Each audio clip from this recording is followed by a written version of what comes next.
अगर चुनाव लड़ोगे आप, पार्टी चाहे भले ही कोई भी हो, पार्टी होगी वेल एंड गुड है, क्योंकि मेरा भाईचारा और मेरी मातृशक्ति जो कहेंगे ठीक है ना। तो निर्दलीय भी तैयार है भाई, कोई की बार पाचा टनाली मैं भी नहीं हूँ।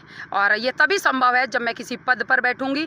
बहादुरगढ़ हल्के से मैंने वादा भी कर रखा है कि अगर वो मुझे अब की बार सेवा का मौका देते हैं तो 2 साल के अंदर अंदर, चाहे उसमें मुझे अपनी ही घर से कमाई क्यों ना लगानी पड़े, मैं बहादुरगढ़ को और अपने 32 गाँव को भारत का, पूरे ऑल ओवर वर्ल्ड का नंबर 1 शहर और नंबर 1 गाँव कर दूंगी। ये मेरा वादा है। इसी का जिस प्रकार घर घर में आपकी चर्चाएं होती हैं बहादुरगढ़ में, और सबसे बड़ी बात है कि एक समाज सेवी भी हो, कलाकार भी हो, शिक्षक भी हो, तो किस पार्टी से आप कदम रखने जा रही हो, कौन सी पार्टी आप ज्वाइन करने जा रही हो, हम ये खुलासा किए हमारे दर्शकों। भाई जी, पार्टी का खुलासा करेगा मेरा भाईचारा, मेरी मातृशक्ति। वो अगर मेरे सिर पे हाथ रखने के आज अधिकारी हैं तो भाई पार्टी बताने के भी वही अधिकारी रहेंगे। हाँ, मैं अपना कर्म कर रही हूँ और मैं अभी किस पार्टी से जुड़े हुए? किसी भी पार्टी से मैं नहीं जुड़ी हुई हूँ, क्योंकि मेरे को भी पार्टी की ज़रूरत ही नहीं पड़ी। क्योंकि जो पार्टी होती है किससे होती है? भाईचारे से और मातृशक्ति से। वो मेरे साथ है। अगर वो मेरे को कहते हैं, मैं उनको कहूँगी कुएं में पड़न थी तो वे बेचारी 10 जनी न्यू कहे छोरी तेरे तो पहला हम पढ़ेंगे, तो मनने की जरूरत पड़ी है पार्टी की?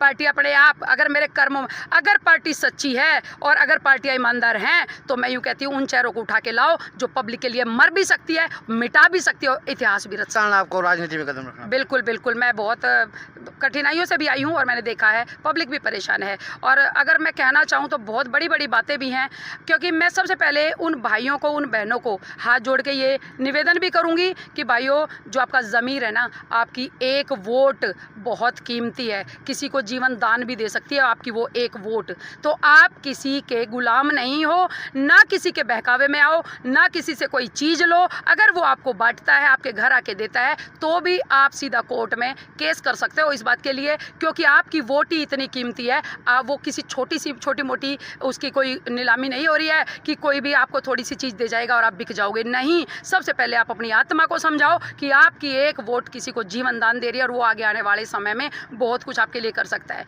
अगर बोलो।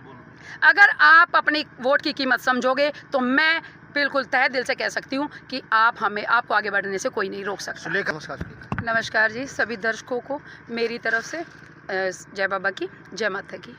सुलेखा जी, राजनीति में आना कैसे हुआ, क्या कारण था, क्या ऐसे परिणाम ये कह सकते हैं, क्या भावनाएं जुड़ी राजनीति में आप राजनीति में? भाई जी, हमारे देश में ही कहूँगी, ज़्यादातर मैंने हरियाणा में भी देखा है, क्योंकि मैं पैदा भी बहादुरगढ़ में ही हुई हूँ और पली बड़ी भी हूँ।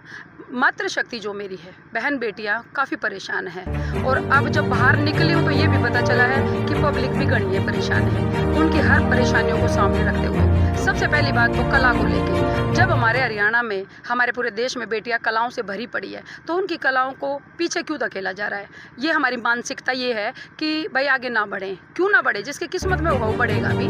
जैसे कि मैं फॉर एग्जाम्पल आपके दर्शकों को मैं बताना चाहूँगी, मैं भी मिडिल क्लास फैमिली से ही हूँ, ऐसी बात नहीं है। मैं भी उस हर कीचड़ में से निकल के यहाँ तक पहुँची हूँ। लेकिन अब जो मेरे भाईचारे ने, जो मेरी मातृशक्ति ने मेरे सिर पे हाथ रखा है, तो भाई मैं अब आशा करूँगी कि उनके आशीर्वाद को मैं आगे लेकर आऊं और बढ़ चढ़कर हर फील्ड में भाग लूँ, चाहे वो राजनीति का हो, चाहे वो नाचने गाने का हो, चाहे वो भाई किसी भी चीज़ का हो। मैं हर फील्ड में हर बहन बेटी को लेके आना चाहती हूँ। सुलेखा जी, आप कलाकार भी हो, शिक्षक भी हो, तो शिक्षक होने के नाते आपने क्या क्या जिम्मेदारियां निभाई, और अब शिक्षक का राजनेता से क्या संबंध है? जिस प्रकार आप राजनीति में कदम रखने जा रही हैं, क्या कारण है?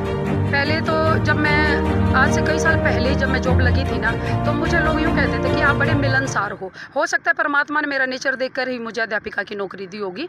और उसके बाद स्टाफ के साथ भी बड़ा कोऑपरेटिव जो है मेरा रहा है। किसकी शिक्षक हो आप? मैं जेबीटी टीचर हूँ और ऑल सब्जेक्ट्स मेरे पास हैं, और उन बच्चों की दुआएं मेरे साथ हैं। रही बात, उन बच्चों से ये सीखा है, जब हम उनको सिखा सकते हैं कि मिल के रहो, तो हमारा भी फर्ज बनता है कि किसी के लिए हम कुछ करके